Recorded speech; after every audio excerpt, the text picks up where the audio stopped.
तलाक के बाद पत्नी को मिलने वाले गुजारा भत्ते को लेकर इलाहाबाद हाई कोर्ट ने एक अहम फैसला सुनाया है। कोर्ट ने साफ कर दिया है कि पति की सैलरी का 25% हिस्सा पत्नी को देना कोई पक्का और अनिवार्य नियम नहीं है। जी हाँ, ये सिर्फ एक सामान्य दिशा निर्देश है जिसे हर मामले में आंख बंद करके लागू नहीं किया जा सकता।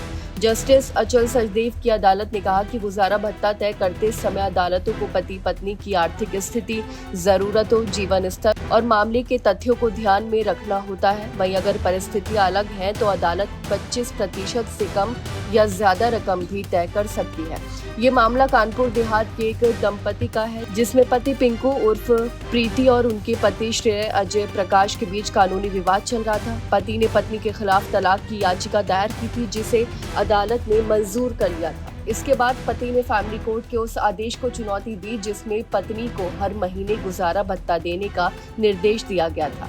वहीं दूसरी तरफ पत्नी ने भी हाई कोर्ट का दरवाजा खटखटाया और कहा कि उसे मिलने वाला भत्ता उसकी जरूरतों के हिसाब से कम है, इसलिए इसे बढ़ाया जाना चाहिए।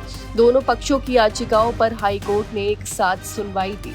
वहीं आपको बता दें कि सुनवाई के दौरान कोर्ट ने एक महत्वपूर्ण बात कही कि सिर्फ तलाक हो जाने से पत्नी का गुजारा भत्ता पाने का अधिकार खत्म नहीं हो जाता। अगर पत्नी खुद अपना खर्च चलाने में सक्षम नहीं है और उसने दोबारा शादी नहीं की है या किसी अन्य व्यक्ति के साथ वैवाहिक संबंध जैसे जीवन में नहीं रही है तो वो भत्ते की हकदार हो सकती है।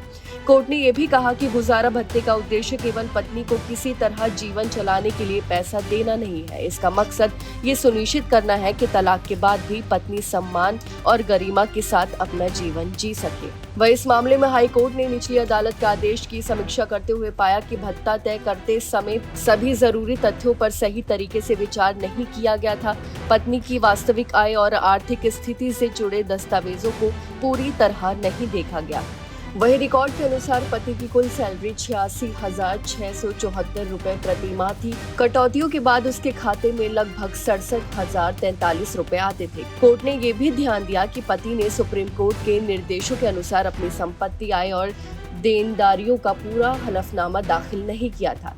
इसी आधार पर हाई कोर्ट ने माना कि फैमिली कोर्ट ने जल्दबाजी में भत्ते की रकम तय की थी और कोर्ट ने पत्नी की याचिका स्वीकार करते हुए मासिक गुजारा भत्ता 12,000 रुपए से बढ़ाकर 20,000 रुपए कर दिया। हाई कोर्ट ने ये रकम आवेदन दाखिल करने की तारीख से लागू करने का आदेश दिया है।